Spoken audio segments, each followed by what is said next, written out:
अस्सलाम वालेकुम, this is me Amna and welcome to my channel. आज हम बनाएंगे ड्राई हुरमानी की चटनी। ड्राई हुरमानी हम लेंगे 1 कप। इसको बास जगह पे किश्ता भी कहा जाता है। इसको हम 2 से 3 दफ़ा खुले पानी से वॉश कर लेंगे क्योंकि इसमें मिट्टी काफ़ी होती है, और इसको हम 2 से 3 घंटे के लिए सोक कर देंगे। सोक करने के बाद ये बिल्कुल सॉफ्ट हो जाएगी।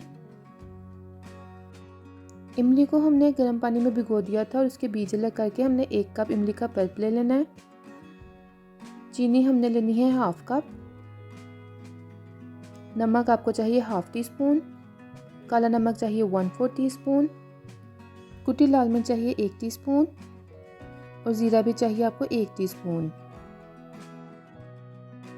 पैन में सबसे पहले हम इमली का पल्प ऐड करेंगे, साथ ही ड्राई हुरमानी जो हमने सोक की हुई थी वो ऐड कर देंगे, और इसके बाद हम इसमें 1 गिलास पानी का शामिल कर देंगे। हम इसको अच्छे से मिक्स कर लेंगे और हम इसको इतना कुक कर लेंगे कि जो हमने हुरमानी डाली है वो अच्छे से पक जाए और सॉफ्ट हो जाए।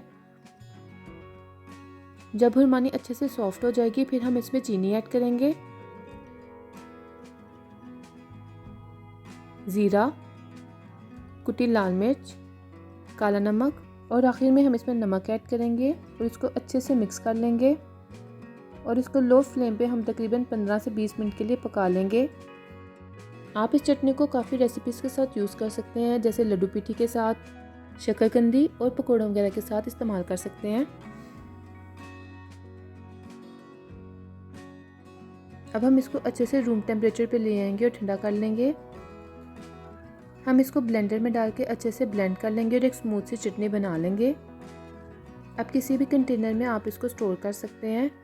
फ्रीज़र में आप इसको 1 महीने के लिए इजीली स्टोर कर लेंगे और फ्रिज में आप इसको 10 से 15 दिन चला सकते हैं।